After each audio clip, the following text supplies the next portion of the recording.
Hello there, who doesn't love a teepee? So how about tie-dyeing one? I'm going to very quickly show you how to do the spiral design of my teepee. All you need is some dyes, which you mix with water, some gloves. You are going to get very messy.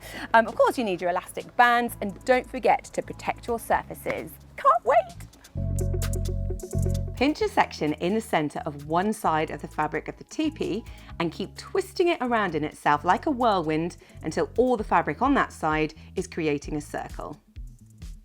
Secure it in place with an elastic band around the edge.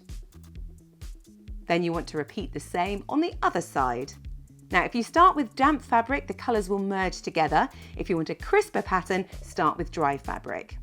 Then you want to put your different colour dyes, liquid dyes we're using here, into different sections. Make sure that the colours are contrasting next to each other. Saturate it with colour, leave for a few hours and rinse in cold water.